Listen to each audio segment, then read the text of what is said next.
အားလုံးပဲမင်္ဂလာပါအင်းမြင့် education မှာယနေ့သင်ကြားမယ့်သင်ကြားရေး lesson ကတော့ G5 သင်ယူအခန်း3ရဲ့ lesson 6ပဲဖြစ်ပါတယ်ဆရာတို့ပု္ပ္ပာနံပါတ်8ကိုလေ့လာလိုက်ရအောင်ပါပု္ပ္ပာနံပါတ်8မှာဆရာတို့ပု္ပ္ပာခွဲ3ပုဒ်ပါပါတယ်ကာကြီးခါခွေကားငယ်ဆိုပြီးတော့3ပုဒ်ပါပါတယ်ဒီ3ပုဒ်မှာဆရာကနံပါတ်ကာကြီးကိုတွက်ပြပါမယ်ကြံတဲ့ပု္ပ္ပာ2ပုဒ်ကိုကိုယ်တိုင်တွက်ကြည့်ပါဆရာတွက်ကြည့်ဖို့ရတွက်လဲခွန်မတ်မှာလင်းလေးချပေးထားပါမယ်ဆရာတို့မိကုံးလေးဖတ်ကြည့်လိုက်ရအောင်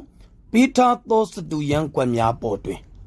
ပေးထားသောပုံနှင့်တထက်သေးဖြစ်သောမတူညီသည့်ပုံ3ပုံကိုဆွဲပါတဲ့နမူနာတစ်ပုံဆွဲပြထားပါတယ်ဒါလေးကနမူနာပုံလေးပါဒါသည်ပေးထားသောပုံမှာ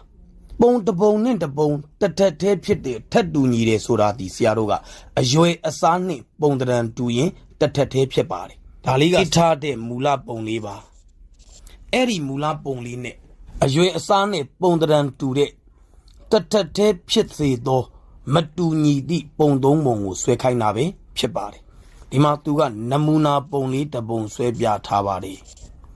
ဒီပုံစံအတိုင်းပဲဆရာတို့ကနောက်ထပ်2ပုံဆွဲပြလိုက်ရင်ပုံ3ပုံပြည့်ပါပြီဆွဲပြလိုက်တော့ပုံ3ပုံဒီတူလို့မရပါဘူးတပုံနဲ့တပုံဒီကွဲပြားခြားနာရပါမယ်ဒါကိုနားလည်ရပါမယ်ဆိုတော့ဆွဲကြည့်လိုက်ပါမယ်ဒါလေးကနမူနာပုံလေးပါနောက်ထပ်2ပုံဒီဆရာတို့ကတူညီလို့မရပါဘူးဒါဆိုရင်ဆရာကဟဲ့ဒီအရှည်ဆုံးအလျားကို1လို့ထားလိုက်ပါမယ်သူ့ကိုဆရာကအောက်ကိုလှဲချလိုက်ပါမယ်ဒီထိတ်စွန်းနားလေးကိုဒီမှာယူလိုက်ပါမယ်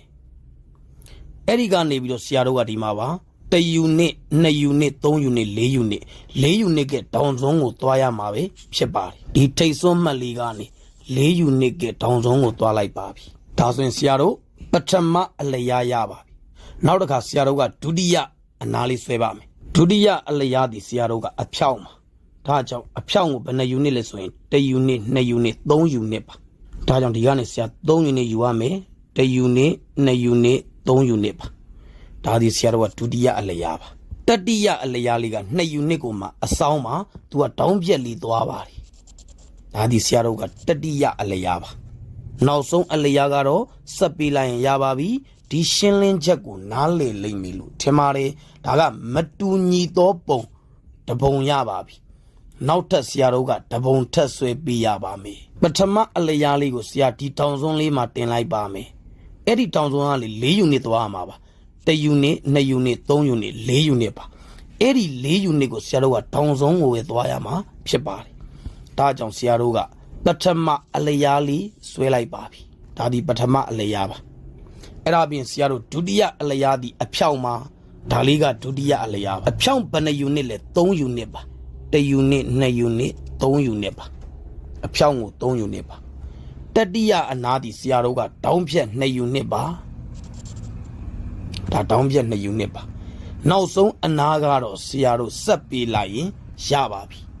ပေးထားသောပုံနဲ့တထက်သေးဖြစ်သောပုံ3ပုံကိုဆွဲပြပါပြီသူကနမူနာတစ်ပုံဆွဲပြထားသည့်အတွက်ဆရာတို့ကနောက်ထပ်2ပုံပဲဆွဲရပါတယ်ဆွဲပေးလိုက်သောပုံ3ပုံသည်တပုံနဲ့တပုံတူညီလို့မရပါဘူးယနေ့သင်ကြားပေးခဲ့တဲ့နံပါတ်8ကာကြီးရဲ့ရှင်းလင်းချက်ကိုနားလည်လိမ့်မယ်လို့ထင်ပါတယ်ဒါဆိုရင်ဆရာတို့ကနံပါတ်ခါခွေတွက်လို့ရပါမယ်နံပါတ်ကငယ်လေးတွက်လို့ရပါမယ်ကိုတိုင်တွက်ကြည့်ပါဆရာတီသင်ကြားရေးလန်စင်ရဲ့ခွန်းမှန်မှာလင်းလေးချပေးထားပါမယ်ယူပြီးတော့တွက်ကြည့်လို့ရပါတယ်အားလုံးကိုကျေးဇူးတင်ပါတယ်ရှင်လန်းချမ်းမြေ့ကြပါစေဗျာ